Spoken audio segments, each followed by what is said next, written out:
Hey guys, how's it going? It's Sam.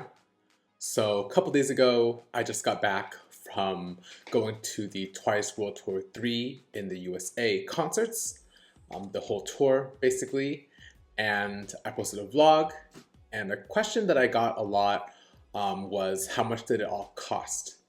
And to be honest, I didn't really look too much into that, but since I got that question a lot of times in both my USA vlog and the Korea trip vlog, I decided just to look it up for you guys now and do a little bit of a breakdown.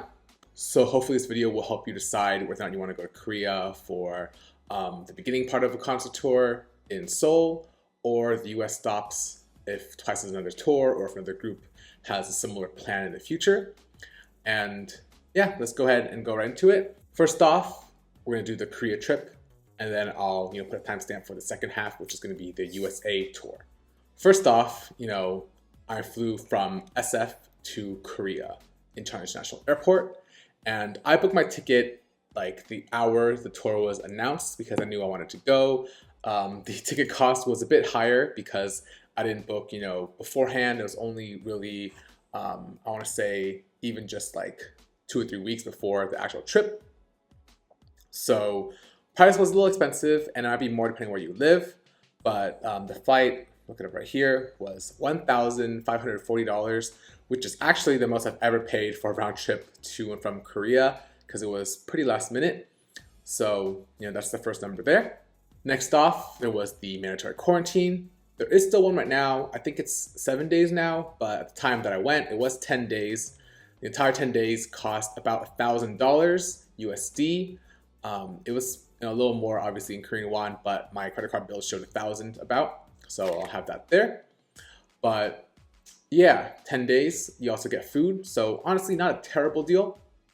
After that, when I got out, I stayed at a Loft Seoul in Cheongdam.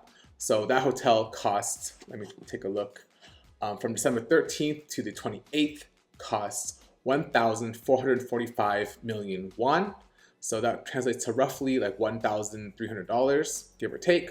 Aside from those big transportation and housing costs, the only really major expenses that I had were the concert tickets, which were 132,000 Korean won each, times 2, because unfortunately day 1 was canceled and got refunded. So 2 concert tickets.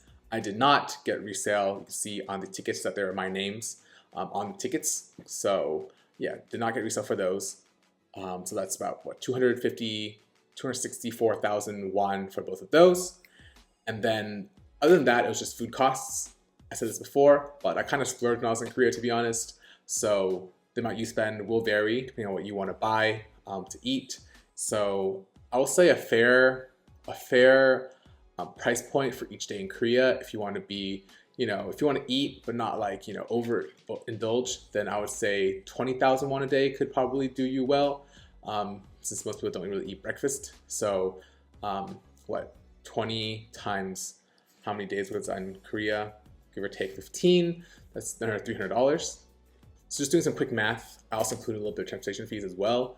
A little quick math there kind of adds up to about $4,500, which is quite hefty, right? When you think about it. But for an international trip that's pretty much a month long, I think it wasn't that bad of a deal. So with that in mind, I think if you are going to go to Korea during the quarantine still, and you want to have a little wiggle room between the concert and being in Korea, because I did meet up with some friends, hang out, have some fun in between. I would budget about $5,000 for the whole trip, which again is not bad. I did wish some of my friends went with me, but because of the quarantine and the amount of days off it required, I didn't really have any friends that were down to go. But I did meet my friends who did live in Korea, so that was a good time. And for those who are concerned about my days off, I actually only took a total of about 3 days off for the US and the Korea stops combined because my firm allows me to work completely remote.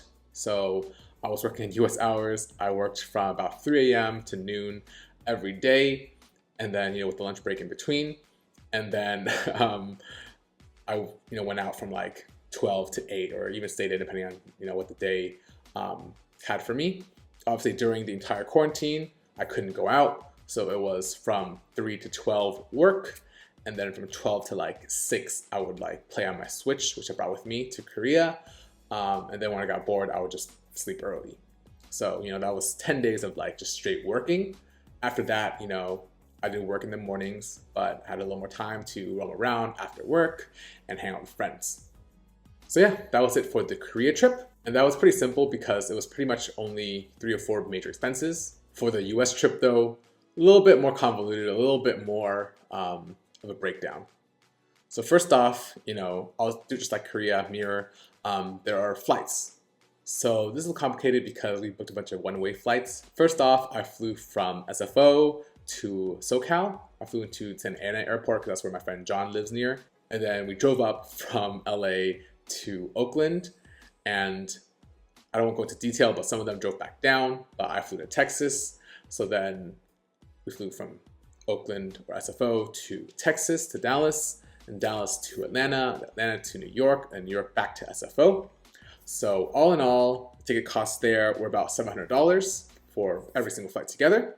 Regarding housing, this is also a little convoluted because kind of had this thing where we had friends pay and then bill each other later. So I have a big document with all the expenses of the housing and the food from the trip since LA. So I'm not gonna break that down individually, but I will have a number somewhere over there. It's about like 1,200, something like that. And where this kind of gets different is, unlike in Korea, where the concerts cost about $120 each, in the US for the VIP tickets, which I did get for all 7 shows, I spent about $380 per ticket. I know there are a lot of people who talked about resales in the comments and how people were buying resale tickets for about $1,000 each. Fortunately, didn't have to do any of that. I said before in my tweets, and that still rang true, that I had friends help out and I was able to get VIP tickets for all 7 shows. And I have here the badges to prove. They're all the same regardless of the show. So that's that. So 380 times 7, you can do the math. But after all the math, I believe the entire tour cost me about $5,000 yet again. It's not magic. I'm not sure how that just arrived at that number, but it was about $5,000. And this is a 2-week trip. Although I will say with a catch, it's really expensive to stay in the Bay Area. Luckily, I have an apartment here. I don't know if you can tell. It's pretty big. I was able to house a couple people, so we saved money on that front. But in the end, 2 weeks, about $5,000. And like I said before, I only took 3 days off for both of these trips combined. So I only took really 1 day off because I needed to do flights that day. So in total, $5,000 covered each trip. So $10,000 for both the US and the Korea trip combined. I know it's a lot of money. I will say I do have a 9-to-5. It pays decently well. And I was able to do all my work because my firm lets me work remote. So, I don't think it was too much of a reach. I do think that, I can only do it because I have a decently paying job and a flexible one at that. So with that said, this video isn't to encourage anyone to take out a loan or borrow money or spend all of their savings to go on a 1.5 month tour to follow twice to the concerts in Korea and the US. It's just something that people seem to want to know, and it was pretty easy for me to just look up and tell you guys. I know a lot of you guys are curious about this, so that's why it's out there. I do want to also do a video comparing the 2 tours, the US 7-concert tour versus the Korea 2-concert start of the tour. And if you guys are curious, no, unfortunately, I'm not going to Japan. It's just logistically too complicated for me. 1, I believe the tickets are only available for Japanese residents. 2, I don't think I could handle another couple weeks away, working really odd hours and only sleeping about 4 hours a night. And 3, it's just a lot of money and I have other expenses I need to take care of right now. I think $10,000, was a lot already and not really trying to spend too much more at the moment. So yeah, in conclusion, not going to Japan, unfortunately. And in other news, I am opening my store, selling my extra concert goods, albums, photo books, etc. soon. By soon, I mean in like next couple of days. I do have a link if you want to join the notification. You'll be the first to know when the Google form is up, and then I'll publish a video afterwards with all the details as well. So make sure to check that out when it's out. But for now, thanks for watching. Thank you for everyone who asked for this video or for like the breakdown of the costs. I hope to see you guys on the next tour as well. And for now, I'll see you guys next time.